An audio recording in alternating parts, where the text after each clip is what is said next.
fake sometimes. It's but unreal. it is unreal when you hear guys trust us. Taro Moto though, it's not actually Metropolis. Ah, so surprise. Hey, so he did veto it. yeah, Yeah. that makes a lot more sense. Taro Moto has kind of the same difficulties though with that third base. I mean, you can't really play the 3 hatch style here like Violet wants to. Yeah, which I mean every Zerg wants Zerg, to. yeah. Yeah. Especially if of course your opponent's going Forge plus expand, he's gonna have, or even Nexus first, you know. Yeah, like and Get the best economy. every ZVP forever. So down here, lower left-hand corner of the map, this is Slayer's Alicia. He's going to be the blue Protoss once again. Moving into game number 3 up here in the upper right-hand corner of the map. The red Zerg. Oh man, players mixing up their colors if I'm not mistaken. This is the red Zerg Empire Violet. I love Alicia's nickname on America, on the NA server. Short stuff. It makes me wonder if it's his. That's like the sickest troll from an MLG employee. They're like, hey man, I got an alias for you to use.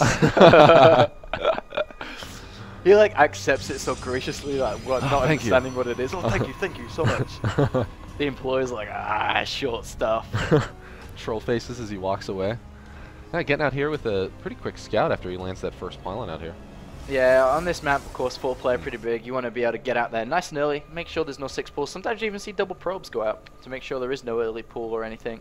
But on this map, which would be the sickest meta out of Violet. Yeah. Because you would never think that's going to happen from Violet, especially in a game 3. Yeah.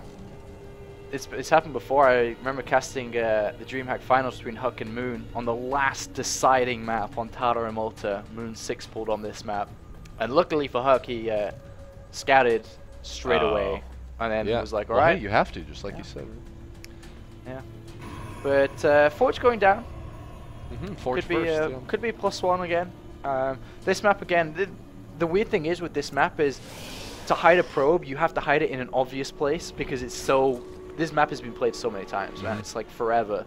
This map has been played. So the scouting places, the scouting patterns for Zerg players to check the probe where the probe is so easily known. You have to hide in plain sight. Yeah, somewhere you're just like, there's no way that it could have been there. Like anything that just barely misses a scouting line. Yeah. Yeah.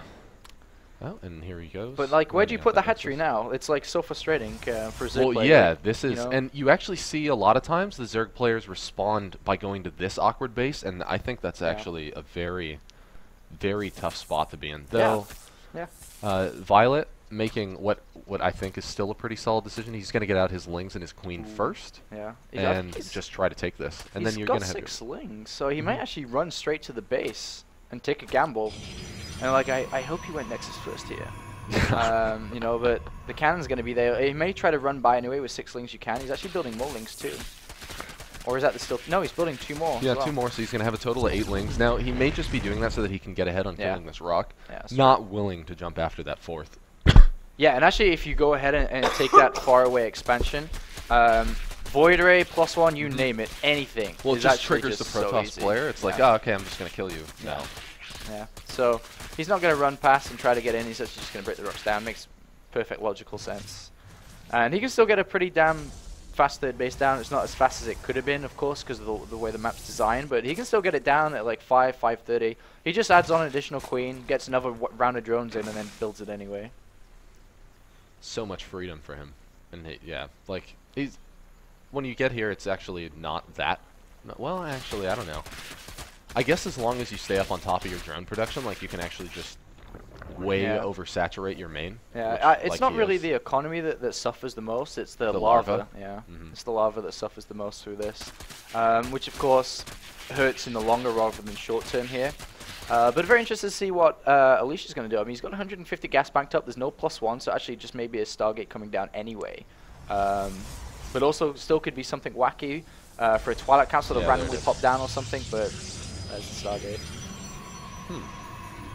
And up here, finally, Violet, after that arduous battle with the rock, winning out and claiming his 3rd. Battle with the rock. Everybody fights him, man. Everyone we were like, how can you put PvE in multiplayer? We're like, we know how. Rocks. Rocks. Rocks, man. Rocks all over the place. I like rocks, actually. I don't play Zerg. +1 on the way as well. Stargate down. It's pretty normal so far from Alicia, and even though the rocks have gone down, and you can actually see that. Well, no, actually, I was going to say I thought a macro hatch should come down, but that's not. It's just a normal, so never mind. Double evolution chamber though, that's pretty interesting. It's like he's going Ling only here. I mean, he's not going to build a Roach Warren, so this is actually very dangerous, but it also is more streamlined because you know, we talked about the upgrades previously. If he goes 1/1 upgrades here, he could actually be pretty good late game, but also open to a lot of attacks, including that +1. Void Ray and Zealots. Yeah, and if he commits to this, let's see what he's going to do with that second Evo chamber as he waits for his gas. I think he hasn't lined this build up quite right because, of course, he can't afford anything from the second Evo. Yeah. It's just a little, like the second Evo's just a little early. Yeah. I guess he could have kept it, possibly had it a couple seconds. What are you going to do? There's the money. Oh. This is weird. Alright, so just I think okay, did he getting down see his the Void Roach Ray Warren. maybe? So now because the Void Ray's on its way. I mean, he could have seen the Void Ray, also could have seen the Forge. So he's like, oh god, okay, so Void Ray +1's coming. So if I go Ling only upgrades, I'm actually not sure could where be in it trouble. Could have. Yeah, maybe if it came straight through the Zelnaga Watchtower. Yeah, I think he saw +1 upgrading. He's like, oh man, I don't really want to deal with +1 Zealots without Roach Warren out. So it makes perfect sense. Oh well, also has his Spore Crawlers done at just about all of his bases right in time. I mean, that's going to be why his minerals were just a little bit short there. Using that Spidey Sense, although losing one of his Overlords there. Not a big issue. His drones are pretty capped though, because I mean, he got the Evolution Chamber early. I mean, he was only at like 43 drones or something then. And now he's only at 48, could be a lot higher at 9 minutes. Yeah, I mean, he's about tied with his opponent that's only on 2 base. But there's the Ling upgrades following through here. He actually gets the +1 melee attack. And this is pretty good for him. I mean, like I said, it makes it very easy. It makes it a streamlined life where your upgrades follow through to your plan mid to late game as well. Yeah, now finally getting being able to start that upgrade, getting his +1 melee. And we have these 3 Phoenix now pretty much have free reign. I love Phoenix because essentially every 50 energy is like a free drone kill. Yeah. I'm surprised he didn't exploit that more up here. Like, oh, there's 1 Spore. I don't know. You've got shields, man. Why not use them? Twilight Counselor comes down. This is very interesting. Mortal coming down too. So looks like Alicia maybe just going. I don't know if he's going to expand from this. I mean, he can, but at the same time, you don't need to invest in. I mean, Immortals are pretty expensive, so. But he has sent a probe down. Maybe he's using the Immortal to break down the rocks potentially, or just sell it. But upon seeing double evolution chamber, as good as that is, you still don't know what it means if it's Roach only. But as he sees now more Lings coming out, he can start to piece the puzzle together and start to be like, okay, this is more like a Ling Infestor style. He may even see the Infestation Pit shortly, and will immediately need to throw down the Robotics Bay. He just won't have the correct composition without that. I think that he's just about given up on trying to check in that third, although, like you said, there's other triggers that could have led him to believe that it's going to be out there. We still don't see the Robotics Bay being added on quite yet. Yeah, and that's going to hurt him the longer he doesn't add it on. Because, you know, Ling's running around all over the place towards the third, and the natural coming from behind. He only has a certain amount of force fields here as well. So this is actually getting very dangerous, and of course he can't mold his composition to deal best with his opponent, because he hasn't got that information yet. He's not even going to get an Observer either. He's just going to continue to build Immortals, which is hurting his cause even more. Like, what are 3 Immortals going to do against Ling Infestor? And the answer's like nothing. Get outranged and die? Yeah.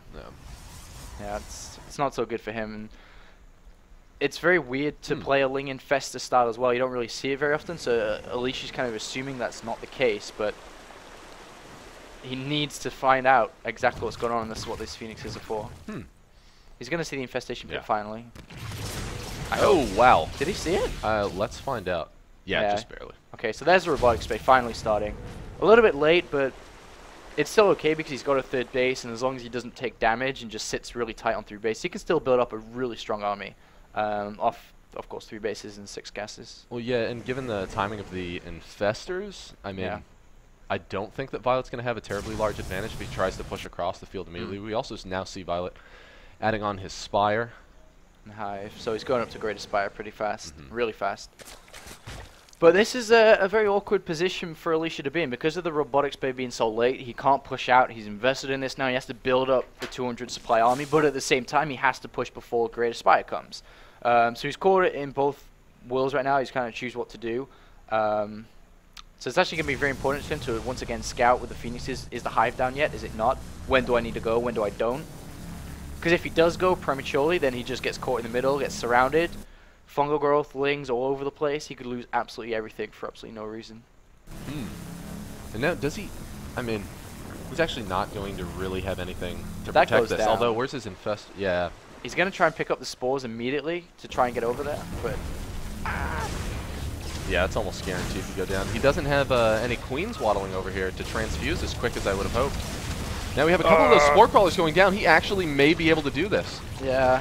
Wow, defends the fourth. Really nice play. And now we see those links coming up into the main. And man, Alicia landing some sick force fields, pretty much eliminating all of those Zerglings. So a very nice catch from him. Of course, in exchange for Violet being able to keep his fourth. Although I think that's a trade that Alicia's more than willing to make. Yeah. That was a lot of Zerglings. This is a very dangerous water right now for Alicia, especially with that going down. Oh, wow. One hit left, fortunately. Yeah, wow. So Alicia's in a comfortable spot here. Yeah, he's in a comfortable spot right now for like his economy and his own personal gains, but he needs, of course, to play his opponent who's about to have Broodlords come out, and he isn't really equipped to deal with that. Especially with the amount of infestors he has down. He hasn't really scouted the hive either, so he doesn't really know what's going on. But he can start to, put things together. He's like, all right, well, he's got infestors. Of course, he's going to go hive shortly. The observer is out there, but he hasn't really used it to scout. But he has to kind of push. If he doesn't push now, the Broodlords are going to be way too much for him, I feel. But I think he's going to go shortly as he has a Warp Prism coming out. And then he'll try to attack in two places at once using that Warp Prism. Maybe even target down the Greater Spire. Yeah, I mean, that's almost what you have to do. Yeah. Because Zerg players still aren't trained to do something tricky like have a second Greater Spire just in case. Yeah. Which begs the question, like, are Zerg players just too greedy? Yep. But Alicia still hasn't moved. Yeah. He's like stuck. I mean, it's great that he's on 3 bases, but at the same time, Violet's taking a 5th. He's got a great, well, he will have a great income for his gas. Kind of a lot of gas. Dark Shrine going to try to pick off an expansion. Won't pick off that north one as there's the smoke rolls everywhere, but... I mean, he may just try to dart in. If he does it fast enough, yeah. Yeah, he may just try to dart in and try to pick it off, because he knows it's pretty low already. Oh. Oh, man. Yep, and in come the Zealots now. If he's able to kill off a couple of these Spine Crawlers before they're able to be terribly effective, he could very well finish this off. Oh, man, I was like, wow, he just warped in 8 DTs, but of course not. That's a lot of Zealots. Now, the drones opting to sacrifice themselves as a meat shield while he waits for the Broodlords to get over there and clean this up. Now, the Dark Shrine is just about to finish up. And does the Warp Prism survive? I'm not sure. No, it does go down. No. So, I mean, yes, it does, actually. Okay, so now he can use that for DTs in the main base. He could actually target the Greater Spire and the Infestation Pit down. It's going to be pretty very hard to stop, that's for sure. And and no queen anywhere in sight to do a rescue transfuse. Yeah, that and the spawning pool is gone. Oh, he's going to try and save with infestors, or is he just going to sacrifice them? Or he's oh no, oh wow, the horror lands. I mean, fungal. Forced to use a lot of energy in an unfavorable way, also losing his Greater Spire. Yeah, a lot of energy wasted, which he kind of needs for the fight, but the Warp Prism with speed back over one here. Warp Prism, like... Yeah. killed a 4th base, killed the Greater Spire. Fully Beacon coming down, realizing the only way he's going to really deal with this, of course, is the Mothership and getting the Vortex down, but this is so cost effective for Alicia. And he's taking a 4th base at the same time, which is the key thing. Oh man, and so now finally we see that the Warp Prism was just barely taken down. Now he killed all of the spores over there, but of course that fungal being landed onto the DTs, enabling them to kill it. Oh man, just kidding. Warp Prism still alive now. Oh no, this could be the end of that Warp Prism saga. One just popped out though, just a second, so he's going to continue with that. But with the 4th base established, he can now afford the Mothership. He can afford to add down even more gateways and is able to just keep on replenishing his army. And with all those cannons coming down, it's pretty much fortified, because he can easily warp in units too to help out those cannons. But the Mothership's on its way, and this push is pretty scary until the Mothership and Templar Archives is down. He needs to buy himself more time, and I guess that's through the Warp Prism. I think it's jetting up the left-hand side of the map. It's a really fast dot on the mini-map. Yeah, he needs to buy more time. Oh, that's not good.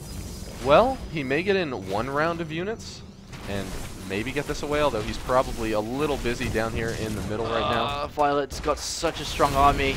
Oh, wow, trapping a couple of Mortals and a Colossus out there, nearly forcing an engagement, but he's actually just going to have to take those losses. Yeah, there's a lot of resources in the back for Alicia, though. Like, he can lose a lot and still warp in a bunch of Stalkers. Ouch. Now we see those, the Infestors kind of far up there. Able to land a couple of Fungals, fortunately enough for him. And now we also see a ton of units moving across the map. A lot of reinforcements coming out. DT's a whole lot of Infestors as well. That was pretty nice. But the Overseer is there. The Brutal is doing so much damage. What a great little timing that he's hit here. Right before the Templar Archive finishes, right before the Mothership pops out. I don't even know where the Mothership's coming from. But probably the main. And he won't have enough for a Vortex either. Which is very frustrating for Alicia, who almost had complete control of this game until this great little push. Yeah, which was, I mean, Violet and his game sense and his gambles, like that could have very well been a bad push for him, but fortunately his opponent just wasn't prepared, had a few units out of position. I mean, engaged probably when he shouldn't have. Lost a few pretty large batches of Stalkers. Yeah. I think he was trying to get into a position where he could more easily defend his fort, and instead we just saw Violet like go straight into the natural. And what Alicia's plan is right now is he's basically sacking these bases, not going to try and defend him. He's got the Mothership out, he's trying to get the Vortex energy, which is still 20 energy away, and just trying to go like, alright, I'm going to kill his army and then going to win the game. But that's a big risk to take. Oh wow, and we can see all of those Corruptors, their eyes are getting big, they're hungry to kill that Mothership. Corruption spell going down on the Mothership. Still really useful when something has 700 HP. Right? Yeah. Makes it take 20% more damage to effectively. Yeah. And now the Vortex is ready, but Violet's already skedaddled. He's out. He knows that was going to be a dangerous little scenario. Plus, he killed the natural and third base. I don't think he knows about that fourth base, which is maybe it's down for well. Now he does. Yeah, that was the first time that he saw it. And that could actually, well, I don't know. I mean, when we look at like effective bases, right? He lost this third. He really only has like half a mining base here. Yeah, one good engagement from Alicia, which he has the capability to do so. If Violet isn't spread out with his Broodlords, if he's in one clump, one Vortex, it's actually a game-winning scenario for Alicia. And remember, this is actually the map to decide who goes on to the next stage of this tournament and who drops down to the lower bracket. So this next engagement is going to be very, very pivotal for both of these guys. And look at that, already spreading. Well, not anymore. So much money in the bank as well for Violet. Yeah, now he definitely has enough for that Vortex. So if he's able to land like a single good Vortex, he's in a great spot. We saw some Lings get in here, try to kill, I guess, the Dark Shrine. And if he waits for, 30 more energy on the Mothership, he can Vortex twice and cover a bigger surface area. Oh, which is huge. Yeah. 40 energy, 35 left, but he's going to fight before he kind of has to. Where's the Vortex going to be? Oh, wow. Okay. Oh, wow, right on top of the Infestors. Now, there's still a few out there. Too many of those Broodlords, I think, are just laying into his army. Not way enough. Too many Broodlords. Yeah. And not enough got into the Archon toilet there, like he's going to lose some. Oh, wow. The Archons actually didn't attack while all of the units were clumped up. I imagine it's because he was issuing move commands to pull his army away. Yeah, and now that's pretty much game ending, unfortunately, there for Alicia. Trying to get that one super engagement off, the one last chance for him to remain in the winner bracket. Unfortunately, Violet says no with the superior amount of Broodlords. And now, upon losing that fourth base, Alicia really under a lot of pressure. He doesn't really have any mining bases left. And his income's dropped down. He has hardly any money in the bank anymore either. And Intel Extreme Masters Champion, man, looking absolutely fantastic. Violet's on fire. Yeah. Now, this doesn't mean that the rest of the tournament's going to be an easy walk for him. No.